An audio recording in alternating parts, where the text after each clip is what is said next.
बिस्मिल्लाहिर्रहमानिर्रहीम। General knowledge का आज हमारा लेक्चर नंबर 1 है और बहुत ज़्यादा इम्पोर्टेंट टॉपिक है। इसमें से पेपर में 3 से 4 एमसीक्यूज भी आने के चांसेस होते हैं। ये है सोलर सिस्टम के बारे में। सोलर सिस्टम कहते किसको हैं? उर्दू में इसको कहते हैं निज़ाम शमसी। हम ये निज़ाम शमसी जो है 9th 10th और 11th 12th में भी पढ़ते आए कि सोलर सिस्टम है, निज़ाम शमसी है, सूरज है और उसके गिर्द डिफरेंट ऑब्जेक्ट्स मूव कर रहे हैं। तो सूरज और उसकी जो फैमिली है, sun and its family is known as solar system. अब ये देखिए पिक्चर के अंदर ये वाला जो पार्ट है ये सन है। अब सन के गिर्द जो है वो डिफरेंट टाइप के ऑब्जेक्ट्स मूव कर रहे हैं। पहले नहीं पता था, साइंस को इतनी डेवलपमेंट नहीं हुई थी, चीजों का पता नहीं था कि कौन सी चीज किस चीज के गिर्द घूमती है।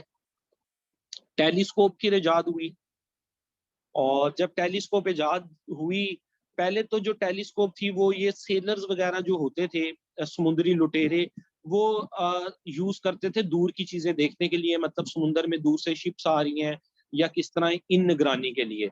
फिर एक साइंटिस्ट आया गैलीलियो। गैलीलियो ने जो है वो टेलीस्कोप की मदद से ऊपर की तरफ, आसमान की तरफ देखना शुरू किया और उसकी स्ट्रेंथ बढ़ाई टेलीस्कोप की।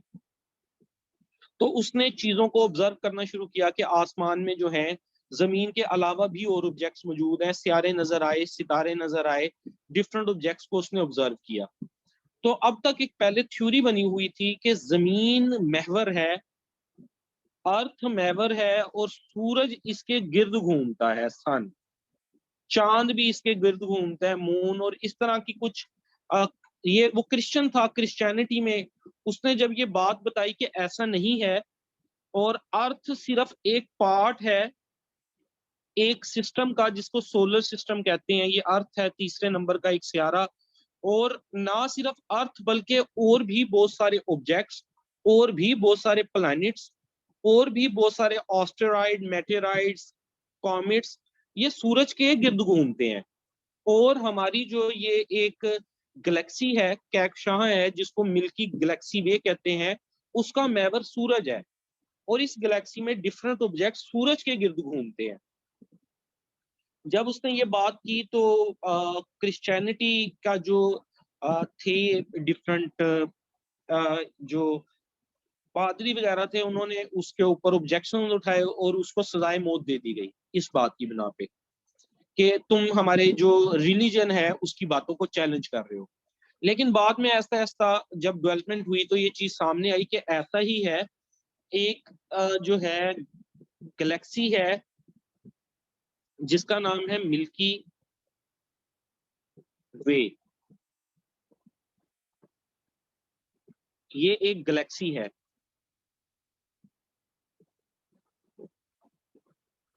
कहकशां है, और ये एक कहकशां है। दुनिया में 100 बिलियंस, 100 अरब कहकशाएं मौजूद हैं। हमारा जो मिल्की गैलेक्सी वे सिस्टम है जिसमें एक सूरज, 8 सियारे, 5 ड्वार्फ प्लैनेट और डिफरेंट मेटेओराइड और ऑस्टेरॉइड, कॉमेट्स रिवॉल्व कर रहे हैं सूरज के इर्द गिर्द, ये सिर्फ एक कहकशां है, एक गैलेक्सी है। और कायनात में इस तरह की 100 बिलियन गैलेक्सियां मौजूद हैं और हमारी गैलेक्सी से भी बड़ी गैलेक्सियां मौजूद हैं। दिमाग शल हो जाता है ये सोच के कि कायनात की वुसअत कितनी बड़ी है और उसको फिर क्रिएट करने वाली जात कितनी बड़ी होगी। हम बचपन से पढ़ते आए अल्लाह बहुत बड़ा है, अल्लाह बहुत बड़ा है। कितना बड़ा है? सबसे बड़ा है। अब अगर हम देखें कि एक जमीन, इसकी वुसअत देखें, हम इस जमीन पे रहते हैं, ये जस्ट एक टिनी सा ड्रॉप है। यहाँ तो आपको नजर आ रही है ना ये जमीन तीसरे नंबर पे, ये सिर्फ इस गैलेक्सी में है। अब हजारों अरबों गैलेक्सियां मौजूद हों तो उस गैलेक्सी में मिल्की गैलेक्सी भी एक नुक्ते के बराबर और जमीन उस गैलेक्सी के अंदर एक नुक्ते के बराबर। और हम अगर उस जमीन में अपनी जात को कंसीडर कर लें तो दिमाग ही शल हो जाता है कि हम कहाँ बैठे हैं और किस तरह से ये सारा मामला कुदरत के चल रहे हैं। तो हम आते हैं, हम डिस्कस करेंगे मिल्की गैलेक्सी वे को। जिसमें सन मौजूद है, जिसको हम सोलर सिस्टम कहते हैं। सोलर सिस्टम, सोलर से मुराद सन, सोलर सिस्टम सूरज और उसकी फैमिली, सूरज के गिर्द जो ऑब्जेक्ट्स घूम रहे हैं। अब कौन कौन से ऑब्जेक्ट घूमते हैं सूरज के गिर्द? एक तो सोलर सिस्टम का पार्ट सन खुद हो गया, फिर इसके अलावा मून होते हैं, चांद, जैसे आप लोगों के भी अपने अपने चांद है, चंदा जिसको आप कहते हैं। फिर प्लैनेट्स होते हैं, सितारे। सूरज एक सितारा है जिसकी अपनी रोशनी होती है, वो सितारा कहलाता है। हमें आसमान पे डिफरेंट सितारे नजर आते हैं रात को। ये एक्चुअली जो सितारे हैं ये डिफरेंट सन है और गैलेक्सियों के, 100 अरब गैलेक्सियां ये उनके सूरज हैं, लेकिन वो गैलेक्सियां हमसे दूर हैं। तो हमें ये टिनी से, छोटे से रात के वक्त सितारे से सितारे नजर आते हैं। सितारा वो होता है जिसकी अपनी रोशनी होती है, स्टार वो चीज होती है जिसकी अपनी रोशनी होती है। हम कहते हैं ना स्टार्स हैं, ये स्टार्स बेसिकली सन है जो दूसरी गैलेक्सियों के, फॉर एग्जांपल हमारी जो एक ये कक्षा है जिसमें हम मौजूद हैं, इसके सबसे करीब तरीन गैलेक्सी का नाम है एंड्रोमीडा। जैसे हमारी गैलेक्सी है मिल्की गैलेक्सी वे, सोलर सिस्टम, इसके करीब तरीन एक और जो गैलेक्सी हमें पड़ती है उसका नाम है एंड्रोमीडा। फिर उसके बाद और भी गैलेक्सियां, और भी गैलेक्सियां, हर गैलेक्सी में डिफरेंट किस्म के सितारे। जो हमें सितारे नजर आते हैं बेसिकली ये किसी और कहकशां के सूरज हैं।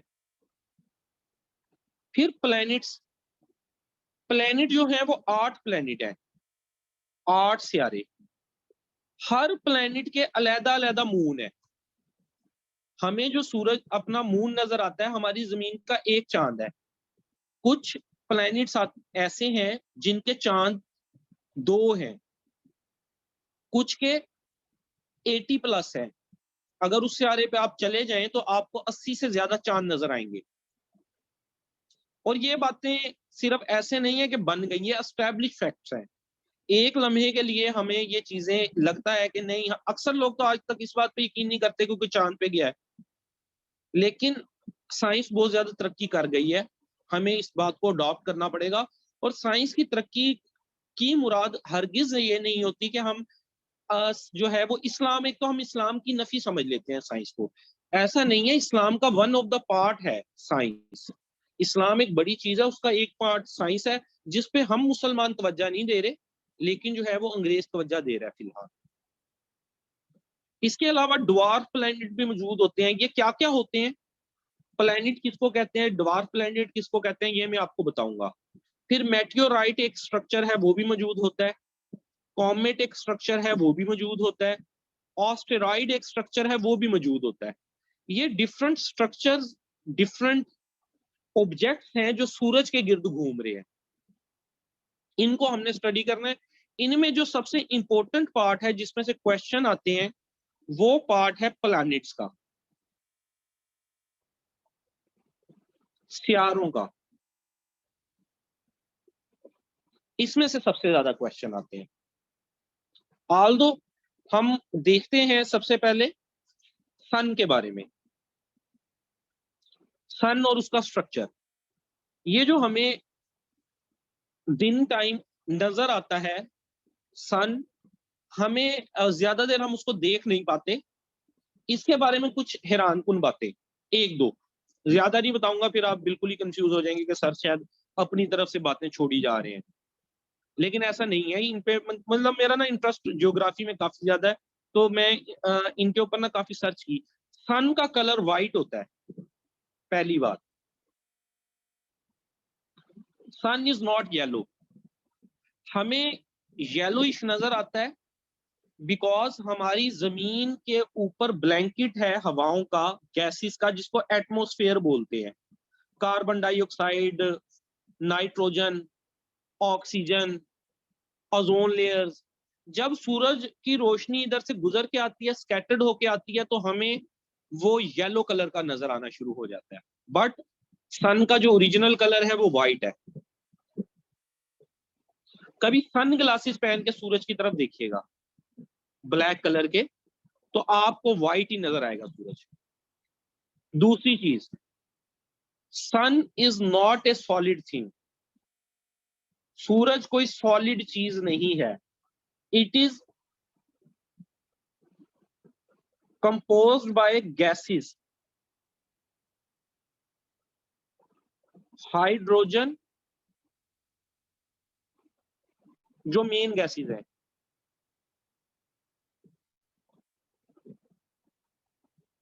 Plus helium.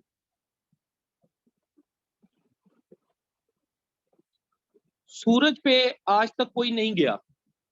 एक तो टेम्परेचर बहुत ज्यादा होता है, सूरज की जो कोर है, जो दरमियान का हिस्सा है, वहां पे टेम्परेचर 6000 डिग्री सेंटीग्रेड होता है। दूसरे नंबर पे कोई ऐसे सूट, ऐसी शटल्स, ऐसी चीजें बन भी जाएं कि सूरज की तरफ जाया जाए, तो सूरज तो गैसेस है, किस चीज पे आप जाएंगे? हम जो साइंटिस्ट जाते हैं मून पे, मून सॉलिड है, उसके ऊपर जाया जा सकता है। जो एक सियारा है मार्स, मुरीख, वो भी सॉलिड है, उस पर भी जाया जा सकता है। बट जो चीज है ही गैस, उसके ऊपर आप खड़े कैसे होंगे, कोई चीज मौजूद कैसे होगी? ये बेसिकली ग्रेविटी की फोर्सेस की मदद से इस तरह से गैसेस आपस में जमा हुई हैं कि हमें दूर से नजर आता है कि कोई सॉलिड चीज है और एक मौजूद है, लेकिन ऐसा नहीं है। सूरज के बारे में, सन के बारे में कुछ मजीद चीजें, ये मिल्की गैलेक्सी वे के अंदर लाई करता है। मतलब जो हमारी कैच है उसका कुछ ऐसे करके स्ट्रक्चर बन जाता है, इसको मिल्की गैलेक्सी वे कहते हैं। इसके सेंटर में सूरज मौजूद होता है और फिर इसके इर्द गिर्द डिफरेंट जो सियारे हैं वो रिवॉल्व कर रहे होते हैं ऐसे। तो ये जो एक कैक्शन टोटल बनती है, इसको कहते हैं मिल्की गैलेक्सी वे। सूरज की जो एज है ये 4.6 बिलियन ईयर पुराना है। 4.6 अरब साल पहले ये मार्ज़े वजूद में आया था। ये गैसेस पे मुश्तमिल है, 90% जिसमें हाइड्रोजन है, 8% हीलियम है और 2% हैवी मेटल्स है। आम तौर पे जो ये जो इसमें एनर्जी है, जो हम तक हरारत पहुंच रही है, जो हीट पहुंच रही है, वो क्यों पहुंच रही है? हाइड्रोजन और हीलियम आपस में मिलते हैं, इसको कहते हैं फ्यूजन रिएक्शन। मिलना फ्यूजन, टूटना फिशन। सूरज के ऊपर फ्यूजन रिएक्शन होता है, ये मॉलिक्यूल मिलते हैं, ऐसी फोर्सेस मौजूद हैं। जब ये मिलते हैं तो बम धमाके होते हैं। हाइड्रोजन बम का नाम सुना है ना? हाइड्रोजन बम, हाइड्रोजन बम जो बनाता है हम लोग, जो डेवलप करते हैं ये डिफरेंट साइंटिस्ट एटॉमिक, वो फिशन वाले करते हैं। हाइड्रोजन और हीलियम को तोड़ा जाता है, फिशन की जाती है और उसमें से एनर्जी निकलती है जो कहीं पे डिजास्टर काज करती है, धमाका होता है। फिशन रिएक्शन से भी ज्यादा एनर्जी प्रोड्यूस फ्यूजन रिएक्शन से होती है। अगर हाइड्रोजन और हीलियम को आपस में दोबारा मिलाया जाए, जो सूरज पे हो रहा है वो फ्यूजन हो रही है, हाइड्रोजन और हीलियम आपस में मिल रही है और वहां पे धमाके हो रहे हैं बड़े बड़े। उन धमाकों से हीट प्रोड्यूस होती है। सूरज की तरफ देखिएगा, ये गैसेस का मजमुआ है और वो गैसेस आपस में मिलके ब्रस्ट हो रही हैं, ब्लास्ट हो रहे हैं ऊपर, और वो एनर्जी पैदा होती है और वो एनर्जी हम तक पहुंचती है। और ये इतनी ज्यादा एनर्जी होती है कि सूरज की जो कोर है उसका एवरेज टेम्परेचर 5778, या आमतौर पे एमसीक्यूज में 6000 आता है, राउंड ऑफ करके 6000 डिग्री सेंटीग्रेड है जो आम टेम्परेचर है उसका, एवरेज टेम्परेचर। सूरज के आगे मैं आपको स्ट्रक्चर दिखाता हूं, जो उसका दरमियान वाला हिस्सा है सूरज का, उसका टेम्परेचर 15 मिलियन डिग्री सेंटीग्रेड है। 15 मिलियन का मतलब है 1.5 करोड़ डिग्री सेंटीग्रेड। कितना ज्यादा, मतलब ये एक टेम्परेचर है, ये देखिएगा, बंदा इमेजिन भी नहीं कर सकता। सूरज और जमीन के दरमियान जो फासला है वो 150 मिलियन किलोमीटर है या 93 मिलियन माइल है। दोनों एक ही बात है, यूनिट का फर्क है। 93 मिलियन माइल को 1.6 से जरब देंगे, 1 माइल में 1.6 किलोमीटर होते हैं, तो ये 150 मिलियन किलोमीटर ही बनेगा। हमसे इतनी दूर है सूरज, 15 करोड़ किलोमीटर।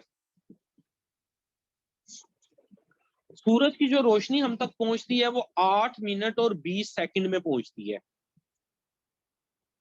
ये ऐसे करके सूरज है, इसमें धमाके हो रहे हैं। जो सूरज की रेज हम तक पहुंचेगी, जो पहली रे वहां से निकलेगी, वो जमीन तक पहुंचने में 8 मिनट और 20 सेकंड लगाएगी।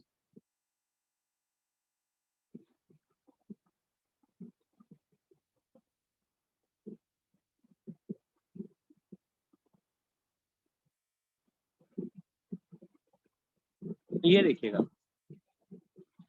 सूरज की डिफरेंट लेयर्स होती हैं। जो सबसे अंदर वाली लेयर होती है उसको कहते हैं कोर, नंबर 1।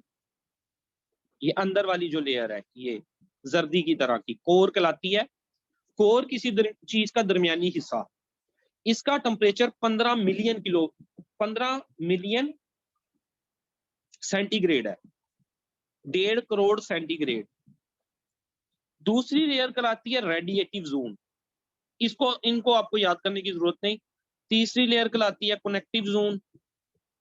चौथी लेयर कहलाती है फोटोस्फेयर। पांचवी लेयर कहलाती है क्रोमोस्फेयर।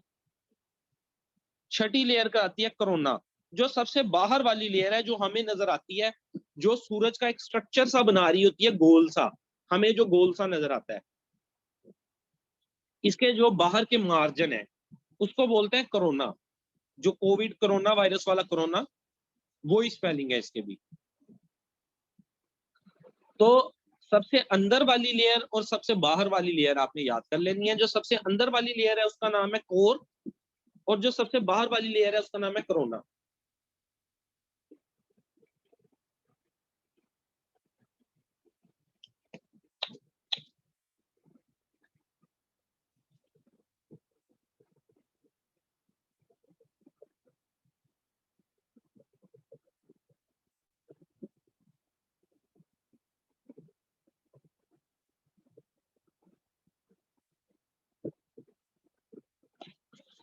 उसके बाद बात कर लेते हैं मून की, चांद की। उस चांद की जो आसमान पे मौजूद है। वैसे तो हर पाकिस्तानी के अपने अपने चांद है, हम उस चांद की बात करेंगे जो जमीन का चांद है, मून।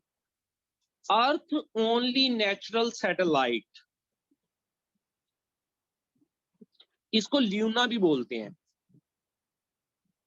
हमारी ही गैलेक्सी वे में सिर्फ एक चांद मौजूद नहीं है, बहुत सारे चांद मौजूद हैं। हर सियारे के डिफरेंट चांद हैं। मुरीख के 2 चांद हैं। मुरीख पे अगर आप चले जाएं, वहां जाएंगे तो 2 चांद नजर आएंगे, और जमीन वाला नहीं, मुरीख के अपने 2 चांद हैं। अब इसको इसने बोला नेचुरल सैटेलाइट। मून कहते किसको है? सियारे के इर्द गिर्द जो चीज घूमती है वो उसका सैटेलाइट कहलाती है।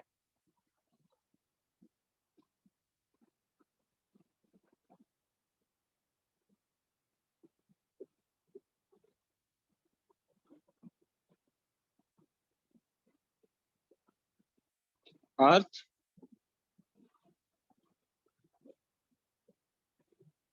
मून।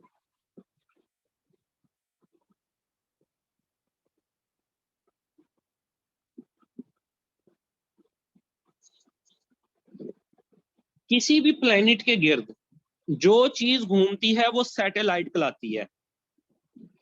अब ये देखें, ये नेचुरल सैटेलाइट है। हमारी जमीन के गिर्द अल्लाह ताला की तरफ से सिर्फ एक ही सैटेलाइट घूम रहा है। बट अब हम लोगों ने और सैटेलाइट भी जमीन के बाहर भेज दिए हैं। मैच की कवरेज कैसे होती है? आप जो मैच देखते हैं,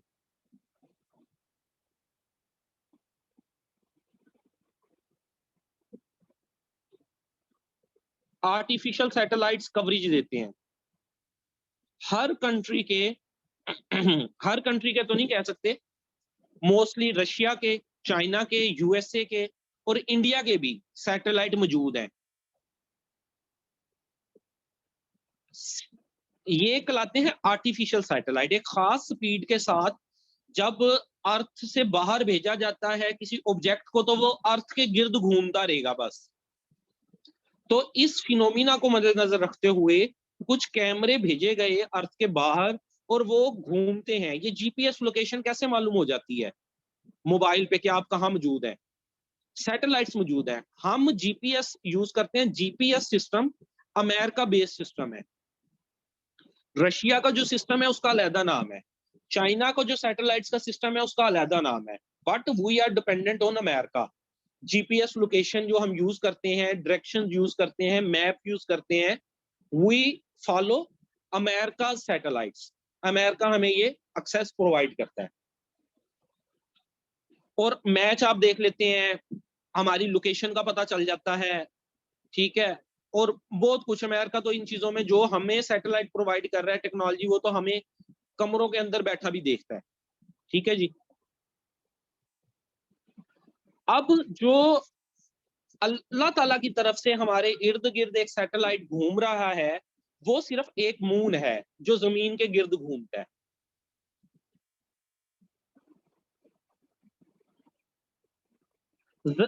सूरज तो बहुत दूर है, चांद बड़ा करीब होता है जमीन से। All natural satellites that orbit planets are called moon. हमारा मून का ल्यूना कहते हैं साइंटिफिक लैंग्वेज में। ये फिफ्थ लार्जेस्ट है, fifth largest moon in the solar system. Solar system में और भी मून मौजूद है। जैसा मैंने आपको बताया, मुरीख के 2 चांद हैं, मार्स के 2 चांद हैं। इसी तरह जो आगे से आ रहे हैं उनके भी किसी के 80 हैं, किसी के 79 हैं, किसी के 27 हैं। मैं आपको वो आगे तादाद भी बताऊंगा, याद करने का फार्मूला भी बताऊंगा कैसे याद करना है आपके। हमारा जो चांद है वो अगर सारे चांदों को देख लें, डिफरेंट जो मून है डिफरेंट प्लैनेट्स के, तो उनमें ये 5वें नंबर पे आता है बड़ा, और इसको ल्यूना बोलते हैं। मून ओवरऑल बोलते हैं। मून का लफ्ज और भी चांदों के लिए इस्तेमाल होता है, चाहे वो दूसरे प्लैनेट्स के हैं। हमारे वाले को स्पेसिफाई करने के लिए ल्यूना का वर्ड यूज होगा। इसका जो डायामीटर है वो 3474 किलोमीटर है। ऐसे जो इसका डायामीटर है 3474। ये इसका मास आ गया, डेंसिटी आ गई, ये आप रट्टा लगाएंगे। ये चीज जो डिस्टेंस है सूरज चांद और जमीन के दरमियान, वो 3.8 लाख किलोमीटर है। सूरज देखें इसके मुकाबले में बहुत दूर है, 150 मिलियन किलोमीटर, 1.5 करोड़ किलोमीटर, और ये सिर्फ 3.8 लाख है। चांद साइज में छोटा है, बट करीब है तो हमें वाजिया नजर आता है, बड़ा नजर आता है। वरना सूरज का और चांद का कोई मुकाबला नहीं है साइज के हिसाब से।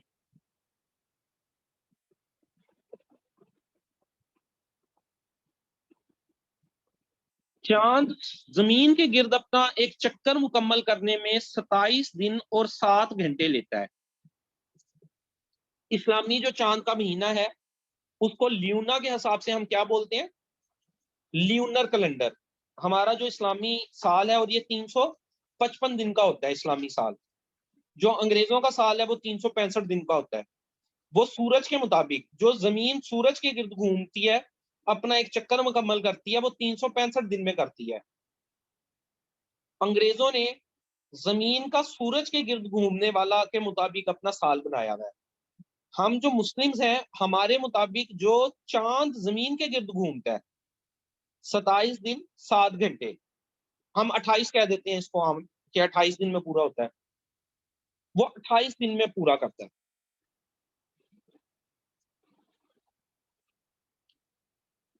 इसके अलावा ये अपने एक्सिस पे भी गोल गोल घूमता है, खुद भी घूम रहा है, जमीन के गिर्द भी घूम रहा है।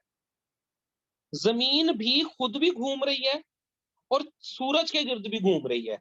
जैसे बचपन में लट्टू आप देखते हैं, एक लट्टू को आप घुमाएं, वो गोल गोल घूमे एक ही जगह पे, इसका मतलब वो सिर्फ अपने गिर्द ही रोटेशन कर रहा है। लेकिन अगर आप उसको एक लंबा सा स्विंग दें कि वो गोल गोल अपने गिर्द भी घूमे और एक लंबा सा भी चक्कर लगाए किसी चीज के गिर्द, अगर किसी ने बचपन में लट्टू चलाए हों, अब तो बैटरी वाले लट्टू भी आ गए हैं, तो उनको अंदाजा होगा। तो ये जो ऑब्जेक्ट इतनी नफासत के साथ घूम रहे हैं कि देखें, चांद जमीन के गिर्द घूम रहा है, अपने गिर्द भी घूम रहा है, जमीन अपने गिर्द भी घूम रही है और सूरज के गिर्द भी घूम रही है, और सूरज भी आगे घूम रहा है मिल्की गैलेक्सी वे के अराउंड। और ये सारे इस तरतीब में घूम रहे हैं कि ये कोलाइड नहीं करते, आपस में टकरे नहीं खाते। अगर थोड़ा सा भी इनका जो है ऑर्बिट चेंज हो जाए तो कायनात उसी वक्त, कायनात तो बड़ा लफ्ज है, गैलेक्सी, हमारी गैलेक्सी खत्म हो जाए। 100 अरब गैलेक्सियां, मतलब 100 अरब गैलेक्सियां उस कायनात में मौजूद है। कायनात एक बड़ा टर्म है, उसके अंदर 100 अरब गैलेक्सियां हैं। उस गैलेक्सी में से एक गैलेक्सी हमारी है, सोलर सिस्टम की। उस सोलर सिस्टम में 8 सियारे हैं और उनमें से एक सियारा सिर्फ हमारा है। नीचे से ऊपर की तरफ जाएं या ऊपर से नीचे की तरफ आए तो दिमाग परेशान हो जाता है।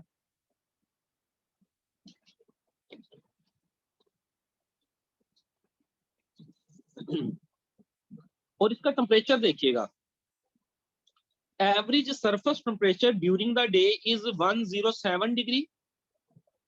दिन के टाइम इसका टेम्परेचर जो सूरज चांद का टेम्परेचर होता है, गर्म होता है 107 डिग्री। पानी का बॉइलिंग पॉइंट क्या है? 100, इतना गर्म। और शाम के टाइम, रात के टाइम ये -153 पे आ जाता है, बर्फ से भी ठंडा। ऑलमोस्ट कितना ठंडा? ये लिक्विड नाइट्रोजन एक चीज होती है जिसमें हाथ डालो तो हाथ आपका बिल्कुल जम जाएगा, गैंग्रीन होने के भी चांस हैं। ऑलमोस्ट उतना ठंडा। लिक्विड नाइट्रोजन का टेम्परेचर किसी को पता है? ये एवरीडे साइंस में आता है क्वेश्चन।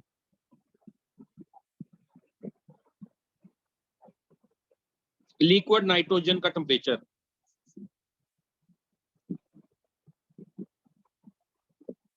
-196। ठीक है, इसके साथ आप यूनिट क्या लगाएंगे?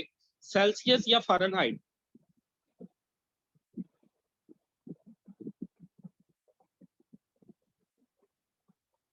सेल्सियस, ठीक हो गया, गुड। और सूरज के इर्द गिर्द जो है गैसेस नहीं मौजूद। जैसे जमीन के गिर्द एक एटमॉस्फेयर मौजूद है, हमारी जमीन के इर्द गिर्द गैसेस मौजूद है। ऑक्सीजन क्या हम सांस लेते हैं, डिफरेंट जो है वो नाइट्रोजन वगैरह मौजूद है, ये रिएक्शन करती हैं, पानी बनता है आपस में, और भी मतलब डिफरेंट मामला है। लेकिन चांद पे जाए तो अपनी साथ ऑक्सीजन वगैरह लेके जानी पड़ती है, क्योंकि वहां पे ये नहीं मौजूद, कुछ गैसेस मौजूद हैं बट वो इनर्ट है, वो इतनी मतलब आपस में रिएक्शन वगैरह नहीं करती ना, वो उनका जो है कोई इतना रोल है।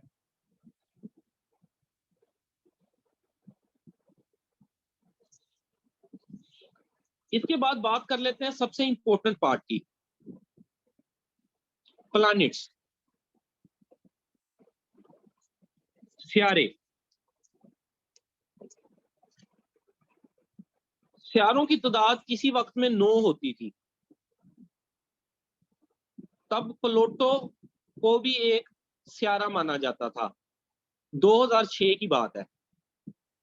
बट अचानक न्यूज आई टीवी पे कि प्लूटो अब सियारा नहीं रहा। उसकी क्या वजह बनी? साइंटिस्ट ने एक डेफिनेशन की कि सूरज के गिर्द तो बहुत सारी चीजें घूमती हैं, प्लैनेट्स किसको कहा जाना चाहिए? वो ऑब्जेक्ट जो राउंड हो, ऑलमोस्ट राउंड हो। प्लूटो भी राउंड था, बाकी 8 भी राउंड है, ये 4 ये और 4 ये भी राउंड है, प्लूटो भी राउंड था। जो सूरज के गिर्द घूमता हो, ये सारे भी घूमते हैं, 8 के 8 प्लूटो भी घूमता था। बट तीसरी जो एक कंडीशन लगाई गई, उसकी वजह से प्लूटो को बाहर होना पड़ा। सूरज के गिर्द घूमते हुए अपने ऑर्बिट को क्लियर करना चाहिए, दरमियान में किसी चीज से टक्कर ना खाए, किसी ऑस्ट्रॉइड, ये ऑस्ट्रॉइड, कॉमेट, और ये जो मैं नाम ले रहा हूँ फिलहाल आप समझ लें ये पत्थर है जो सूरज के गिर्द घूमते हैं। इन पत्थरों के साइज डिफरेंट है, क्वालिटीज डिफरेंट है, इसलिए इनको डिफरेंट ग्रुपों में तकसीम कर दिया जाता है। किसी को ऑस्ट्रॉइड कह दिया जाता है, किसी को मेटियोराइट कह दिया जाता है, किसी को कॉमेट कह दिया जाता है। ये ऑस्ट्रॉइड के साथ टकरे खाता था घूमते हुए, तो फिर इस वजह से प्लूटो को इस डेफिनेशन से बाहर निकाल दिया गया और प्लूटो को कह दिया गया ड्वार्फ प्लानिट। प्लानिट 8 हो गए और प्लूटो ड्वार्फ प्लानिट, छोटा प्लानिट, इसकी कैटेगरी में आ गया। ड्वार्फ प्लानिट प्लूटो के अलावा और भी है, सीरस, माकी, 5 हैं ये, आगे आएगा इसका पूरा। प्लूटो, सीरस, माकी, आइरस और इस तरह करके ये 5 बनते हैं। आगे ड्वार्फ प्लैनेट आएगा। लेकिन मैं आपको ऑलरेडी बता रहा हूं कि प्लैनेट्स में से उन चीजों को बाहर निकाल दिया गया जो थे तो ऑलमोस्ट राउंड, सूरज के गिर्द घूमते भी थे, बट वो किसी ना किसी पत्थरों से टक्कर खाते रहते थे। लेकिन बड़े थे तो उन पत्थरों को साइडों पे कर देते हैं और अपना मदार, अपना ऑर्बिट पूरा करते हैं, बट इंटरफेयर हो जाते हैं, तो उनको ड्वार्फ प्लैनेट की कैटेगरी के अंदर डाल दिया गया। अब ये देखिए, ये 8 प्लैनेट हैं। आपको इनके बारे में पहले ये बता दूं कि 4-4 का मैंने सेट क्यों बनाया।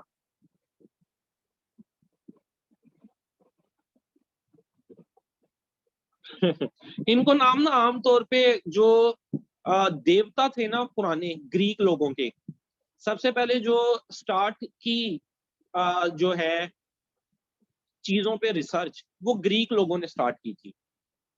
ग्रीक लोग मानते थे देवताओं को। अर्थ भी एक देवता का नाम है, वीनस भी एक देवता, वीनस बड़ी खूबसूरत उनकी एक देवतानी थी। और इनमें से जो हमारे प्लैनेट्स में सबसे खूबसूरत प्लैनेट वीनस है। वीनस को ब्राइटेस्ट प्लैनेट भी कहा जाता है, मॉर्निंग स्टार भी कहा जाता है, इवनिंग स्टार भी कहा जाता है, हॉटेस्ट प्लैनेट भी कहा जाता है। 6-7 नाम है वीनस के।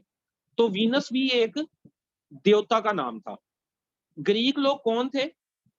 अफलातून, अरस्तु, प्लूटो, सुकरात, बुकरात, ये जो हम बड़े बड़े नाम सुनते हैं, ये इस्लाम के आने से पहले के लोग हैं, बल्कि ये हजरत ईसा अलैहिस्सलाम से भी पहले के हैं। हजरत ईसा अलैहिस्सलाम से भी पहले के ये लोग हैं। सुकरात, बुकरात, अफलातून, अरस्तु। तो ये लोग जब ये चीजों को ऑब्जर्व करते थे, देखते थे, तो ये उनके नाम रख देते थे अपने देवताओं के नाम पे। कुछ प्लैनेट आम आंख से भी नजर आ जाते हैं, हमें भी नजर आ सकते हैं नेक्ड आई से, बट उसके लिए आपको ज्योग्राफी में एक्सपर्ट होना चाहिए कि कौन सा किस वक्त कहाँ निकलेगा। वीनस अक्सर नजर आ जाता है सुबह या शाम के टाइम, इसीलिए इसको मॉर्निंग स्टार या इवनिंग स्टार कहते हैं। कभी कभी मार्स भी नजर आता है और टीवी पे आता है कि मार्स आज जमीन के काफी करीब है और ये नजर आएगा सिर्फ फलां वक्त के लिए। तो ये फिर अगर टेलीस्कोपे हैं या कोई बहुत इंटेलेक्चुअल लोग मौजूद हैं तो वो इनको देखते भी हैं, ऑब्जर्व भी करते हैं। अच्छा, इनके 4-4 का ग्रुप क्यों बनाया? ये जो अंदर वाले 4 हैं, ये सूरज के करीब हैं, इनको इनर प्लैनेट भी कह दिया जाता है या टेरेस्ट्रियल प्लैनेट। टेरेस्ट्रियल का मतलब होता है रहने की जगह, सॉलिड जगह। ये 4 सॉलिड है, इनके ऊपर कदम रखा जा सकता है, इन 4 के ऊपर। ये जो बाहर वाले 4 हैं, इनको कहा जाता है आउटर प्लैनेट। ये प्लैनेट गैशियस है, इनके गिर्द आप देखें रिंग्स मौजूद हैं। ये इनकी मंगनियां नहीं हुई हुई जो रिंग्स इन्होंने पहनी हुई है, ये गैसेस पे मुश्तमिल है। ये जब घूमते हैं, स्पिन करते हैं, तो कुछ डस्ट और गैसेस बाहर आ जाती हैं और वो डस्ट और गैसेस इनके गिर्द रिंग बना देती है। और ये बाहर वाले 4 साइज में बड़े हैं, बाहर की जानी में, इसलिए इनको आउटर प्लैनेट भी कह दिया जाता है, गैशियस प्लैनेट भी कह दिया जाता है। और इनके गिर्द रिंग्स मौजूद है, बट रिंग सबसे ज्यादा प्रोमिनेंट किसके गिर्द है? इस वाले के, इसलिए इसको रिंग प्लैनेट कहा जाता है। ये है जी सैटर्न, रिंग प्लैनेट सैटर्न को कहा जाता है।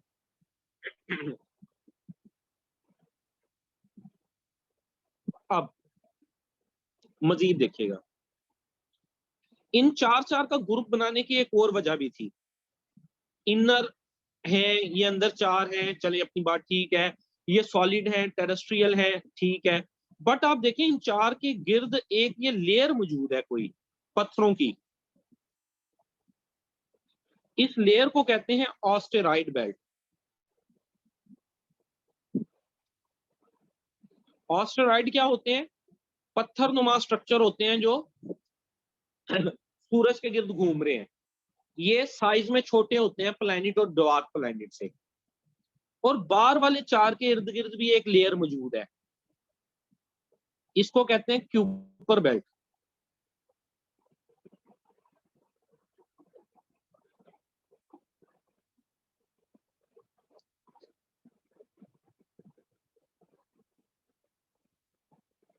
अब आप लोगों को इन सियारों के नाम भी पता होने चाहिए।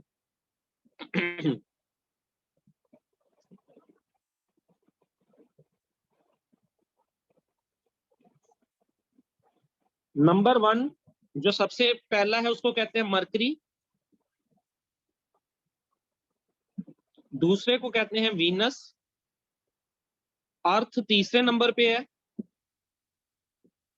चौथे नंबर पे है मार्स, फिर है जुपिटर, फिर है सैटर्न, फिर है यूरेनस, फिर है नेपच्यून। सबसे पहले तो आपको इनके नाम याद करने पड़ेंगे इसी तरतीब से, मजीद इनके बारे में जानने के लिए। पहला मरकरी, दूसरा वीनस, उर्दू में पढ़ते रहे हैं हम पहले, अतारा, जोरा, जमीन, मुश्तरी और इस तरह करके, लेकिन अब इंग्लिश में याद करने हैं। Mercury, Venus, Earth, Mars, Jupiter, Saturn, Uranus, Neptune. इसका एक फार्मूला है इनको याद करने का। एक इंग्लिश का फिक्रा आप याद करेंगे, एम से माए, वी से वेरी, ई से एजुकेटेड, एम से mom, my very educated mom, J से जस्ट, एस से सर्व्ड, यू से अस, एन से नूडल। ये एक फिक्रा बन गया, माई very educated mom just served अस नूडल्स। तो इनकी तरतीब याद करने के लिए आप ये एक नेमोनिक याद कर सकते हैं।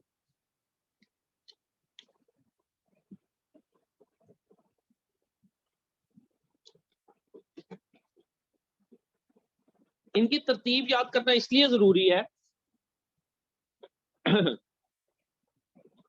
कि अब मैं आपको बहुत सारे पॉइंट बताने लगा हूं सिर्फ इनकी नामों की बेस पे, जो पेपर में पूछे जाते हैं, और आपका एक दफा कंसेप्ट बन गया तो आप जो रट्टा मारते थे एमसीक्यूज को इनका याद करने के लिए, वो बड़ी आसानी से आप लोग याद कर सकते हैं। अब क्लोजेस्ट प्लैनेट टू द सन, सबसे क्लोज कौन सा है? सबसे पहले नंबर वाला सबसे क्लोज होगा,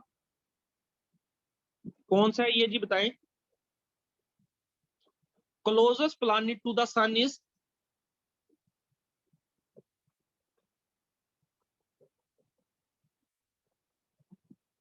mercury. Good. farthest planet, farthest planet from the sun is, सबसे दूर कौन सा है? Good, Neptune. नेपच्यून सबसे दूर है। गुड। सबसे कोल्डेस्ट प्लैनेट, इन दोनों के दरमियान बहस है, यूरेनस है या नेपच्यून है कोल्डेस्ट, थोड़ी सी बहस है इनके दरमियान। चले बहस को हम स्किप कर देते हैं। सबसे हॉटेस्ट प्लैनेट वैसे किसको होना चाहिए? मरकरी को, but it is Venus. Why? सूरज की रोशनी जब भी किसी सियारे पे पड़ती है, फॉर एग्जांपल अर्थ पे पड़ती है, तो अर्थ के गिर्द गैसेस मौजूद हैं जो उसको ट्रैप करती हैं, वापस जाने से रोकती हैं। तो जमीन गर्म होती है, कुछ जमीन में आ जाती है, फसलों को लगती है, हमें मिलती है, कुछ वापस चली जाती है, लेकिन जमीन गर्म हो जाती है क्योंकि गैसेस मौजूद हैं। जो मरकरी है उसके गिर्द गैसेस नहीं मौजूद, इसलिए मरकरी जो सबसे करीब है, होना तो उसको चाहिए था सबसे गर्म, सबसे हॉट, बट इसके गिर्द गैसेस नहीं मौजूद, तो ये सूरज की रोशनी को अपने अंदर रख नहीं सकता। वीनस के इर्द गिर्द बहुत ज्यादा गैसेस मौजूद हैं। जब सूरज की रोशनी आती है तो ये वीनस उसको कैप्चर कर लेता है, मजीद आती है, मजीद कैप्चर कर लेता है, कैप्चर कर करके वीनस सबसे ज्यादा हॉट हो गया है। अब वीनस के हिसाब से एमसीक्यूज भी सबसे ज्यादा है। वीनस को हॉटेस्ट प्लैनेट कहते हैं, सबसे ज्यादा खूबसूरत प्लैनेट कहते हैं,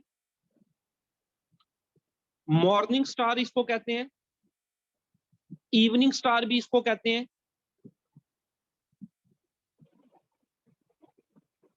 ठीक है, वीनस को twin star of the earth भी कहते हैं, sister star of the earth, sister star या ट्विन स्टार।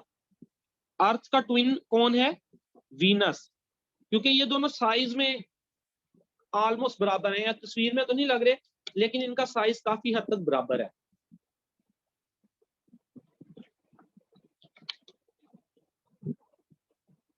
ठीक है जी। रिंग प्लैनेट कौन सा होगा? जिसके गिर्द सबसे प्रोमिनेंट रिंग है, जुपिटर, और अगला कौन सा है? इसका नाम है सैटर्न। रिंग प्लैनेट होगा सैटर्न। अब अगर हम कलर्स के हवाले से देख लें तो अर्थ किस रंग की है? अर्थ को अगर देखा जाए ना तो ये ब्लू कलर की है, तो अर्थ को कहा जाता है ब्लू प्लैनेट। मार्स को, मरीख को, जहां पे साइंटिस्ट जाते हैं, इसको कहा जाता है रेड प्लैनेट, क्योंकि इधर जो है सैंड मौजूद है, कुछ मट्टी मौजूद है जो रेड है, इसलिए ये रेड नजर आता है। सैटर्न को कहा जाता है ग्रीन प्लैनेट, सैटर्न को नहीं, यूरेनस को।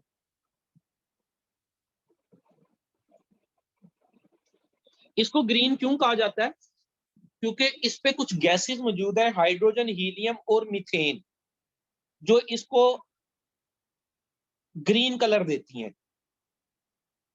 तो कलर्स के हवाले से आप याद कर लें, 3 सितारों के नाम है। अर्थ को ब्लू प्लैनेट कहा जाता है, मार्स को रेड प्लैनेट कहा जाता है, और यूरेनस को ग्रीन प्लैनेट कहा जाता है। अब आप लोग इनके मून्स की तादाद भी याद कर लें। एक फार्मूला, जैसे लड़कियों के नंबर याद करते हैं ना आप, उसी तरह 0, 0, 1, 2, आगे गालबन 79, 82, 27, 14, ये चांदों की तादाद है। ये जो है, मुझे एक दफा ये कंफर्म करने दें, 79, 82 कहाँ है? 2 मिनट, ओके। 79, 82, 27, 14, ठीक है। ये जैसे नंबर याद करते हैं ना, आप याद करें 0012 79 82 27 14। मरकरी के ऊपर कोई मून नहीं है, वीनस का भी कोई चांद नहीं है, ये उदास रहते हैं दोनों, इनके चांद नहीं है ना। अर्थ का एक मून है, मार्स के 2 मून है, मरीख के। इसके नाम भी पूछ लिए जाते हैं, डेमोज एंड फोबाज, ऐसा करके नाम है, आगे स्लाइडों में लिखे होंगे। जुपिटर के 79, सैटर्न के सबसे ज्यादा, जिसके गिर्द रिंग है ना, इसकी काफी सारी मंगनियां हुई हुई हैं, 82 मंगनियां हुई हुई हैं इसकी, इसलिए इसके रिंग प्रोमिनेंट है सैटर्न के। यूरेनस के 27 और नेपच्यून के 14। तो ये चांदों की तादाद है, ये अपडेटेड है। आपको डिफरेंट बुक्स में पहले 4 की तो यही मिलेगी 0012, आखिरी 4 की थोड़ी सी डिफरेंट मिलेगी।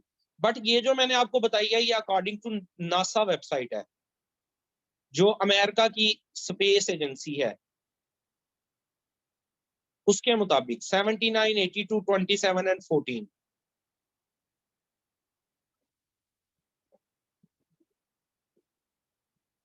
काफी है आज के लिए।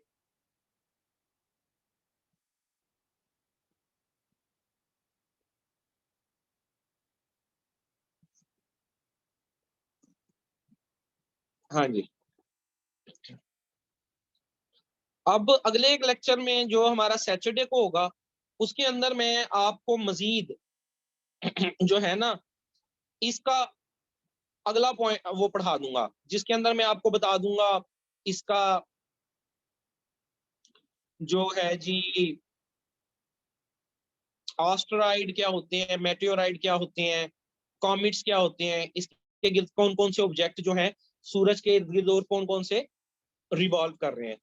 और कल तो आपका टेस्ट हो जाएगा, सैटरडे को मैं आपको ये कंप्लीट करा दूंगा, और मंडे से इंशाल्लाह हम इस्लामियात स्टार्ट करेंगे।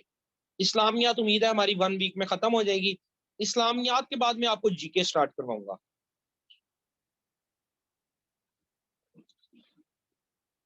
हर बंदे का अपना इंटरेस्ट होता है, कुछ लोगों को ज्योग्राफी अच्छी लगती है, कुछ को नहीं अच्छी लगती। मुझे बहुत ज्यादा इंटरेस्ट है ज्योग्राफी में। मैंने पीएमएस में one of the subject geography भी रखा था।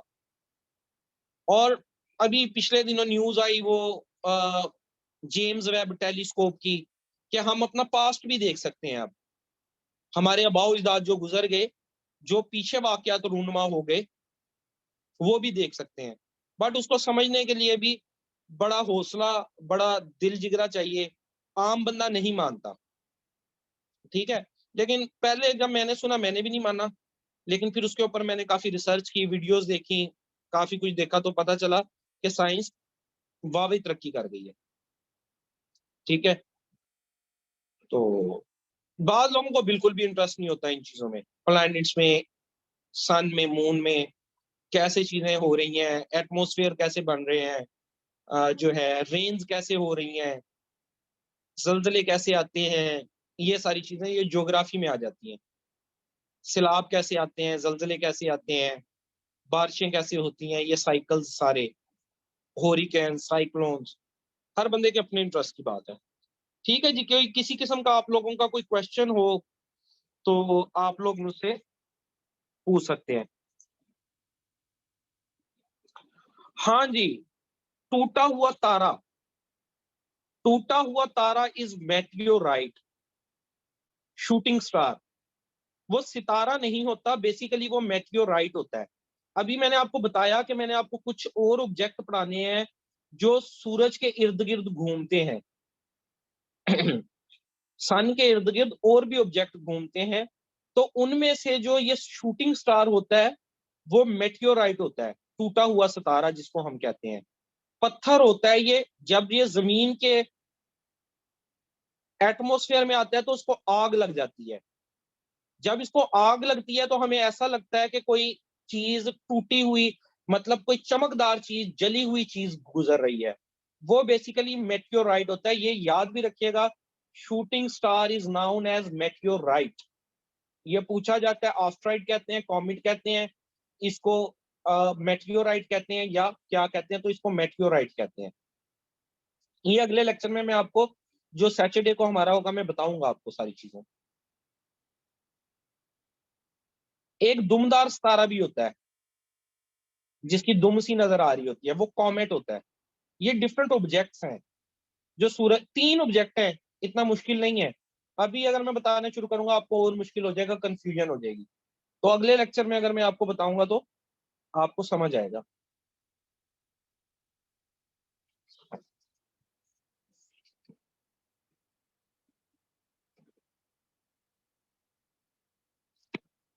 और कोई क्वेश्चन किसी का?